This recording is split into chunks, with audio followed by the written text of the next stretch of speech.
Praise దలాడండి. అందరికీ వందనాలు ప్రభు పేరిట.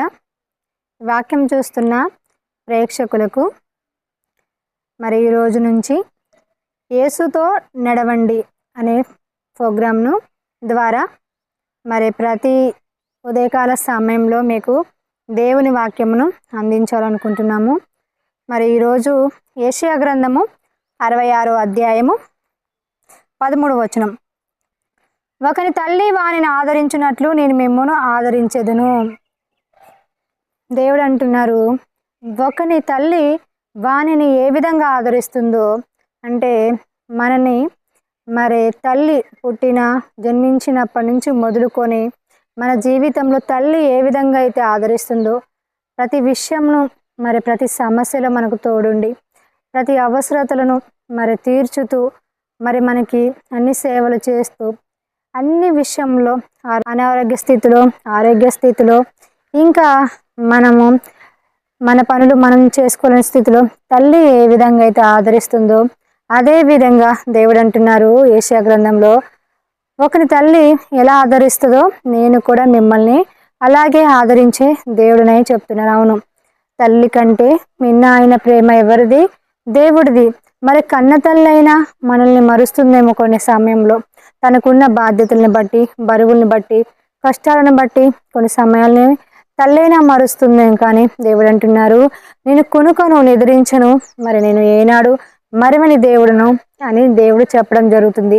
అవును ప్రియ బిడ్డ, మనము దేవుణ్ణి నమ్ముకొని విశ్వసించి ఆయన తల్లిగా తండ్రిగా భావించి ఆయన ఆజ్ఞలను అత్తుకొని ముందుకు సాగుతుంటే మరి ఈ వాక్యం చూస్తున్న దేవుడు, కుమార్తెవైన నీవు, కుమారుడవైన నీవు, చాలా చిన్న వయసు, ఇంత వేదనకరమైన పరిస్థితుల గుండా వెళ్తున్నాను, దేవుడు నన్ను ఆదరించట్లేదు, దేవుడు నన్ను కృప చూపట్లేదు, మరి కనికరం చూపట్లేదు అని అనుకుంటున్నావా? దేవుడు నీ శ్రమల్లో నీ వైపు తేరి చూసే దేవుడై ఉన్నారు. నీ కష్టాలు తెలియని దేవుడు కాదు, కన్నీరు తెలియని దేవుడు కాదు.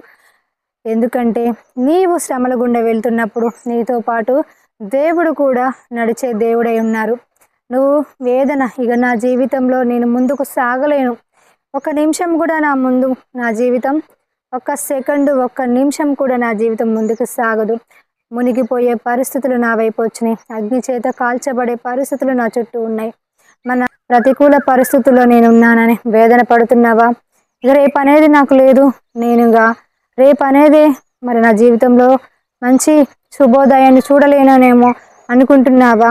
దేవుడు ఒక్క నిమిషంలోనే, కనురెప్ప పాటులోనే నీ సమస్యను తీసివేసి, నీ కన్నీటిని తూర్చివేసి, నీ జీవితాన్ని మార్చి, చీకటిలో ఉన్న మరి గాఢాంధకారపు లోయల లాంటి సమస్యలో ఉన్న నీ జీవితమును, నా జీవితమును మరి దేవుడు ఒక్క క్షణంలోనే మరి తన కృపను బట్టి, తన యొక్క శక్తిని బట్టి మరి దేవుడే మనకున్న సమస్యల చేత పోరాడి యుద్ధము చేసి మనకి విజయాన్ని ఇచ్చి విజయ పదంలో నేర్పించే దేవుడు మన దేవుడు. మరి ఎలాంటి పరిస్థితుల గుండా వెళ్తున్నాం, ఆ పరిస్థితుల వైపు చూస్తే మరి మునిగిపోతాము. కానీ పరిస్థితుల వైపు చూడడము క్రైస్తవ జీవితం కాదు. పరిస్థితుల వైపు, కష్టాల వైపు, కన్నీరు వైపు చూసి మన జ్ఞానాన్ని ఉపయోగించి, మన తెలివిని ఉపయోగిస్తే ఈ సమస్యలు తీరేవి కాదు. ప్రియ తమ్ముడు, చెల్లి, నీవు మోకరించి ప్రార్థించు. నీ అలల్లాంటి సమస్యలు ఇక నా వల్ల కాదనుకుంటున్నావు, ఆ సమస్యల కోసం ప్రార్థించు. ఈ సమయం అందే మోకరించి ప్రార్థించు, దేవుడి చేతికి అప్పచెప్పు. అప్పుడు నీ సమస్యలన్నీ తీరిపోయి నీవు మంచి స్థితిలో, క్షేమకరమైన స్థితిలో ఉంటావు. నీవు నీ జీవితంలో దుఃఖకరమైన పరిస్థితుల నుంచి విడిపించబడతావు. ఎందుకంటే ఆయన నిన్ను నన్ను సృష్టికర్త, ఆయనకు అసాధ్యమైనది ఏదీ లేదు. మరణాపాయ స్థితిలో ఉన్నా, ఇంకా వేదనకరమైన స్థితిలో ఉన్నా, ఇలాంటి స్థితిలో ఉన్నా, మరి మానవ జ్ఞానానికి అంతుపట్టని సమస్యల చేత నువ్వు బాధపడుతున్నా, కానీ దేవుడు నిన్ను విడిపించడానికి సమర్థుడైన దేవుడే, నజరేయుడైన యేసు.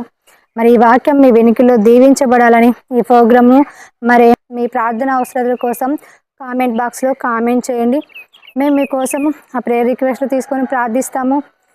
మరి మీ భవిష్యత్తు కోసం, మీ సమస్యల కోసం, మీరు విడుదల పొందడం కోసము, కన్నీరు గుండా ఆపత్కాల పరిస్థితుల నుండి విడుదల పొందడం కోసం కుటుంబంలో ఇబ్బందులు, ఆత్మీయతలో ఎదుగుదల కోసం, అన్నిటి కోసం మీరు కామెంట్ బాక్స్లో కామెంట్ చేసినప్పుడు మేము వాటి కోసం ప్రార్థనలో జ్ఞాపకం చేసుకుంటాము. ఈ వాక్యం మీ వినికిల్లో దీవించబడును గాక. ఆమేన్.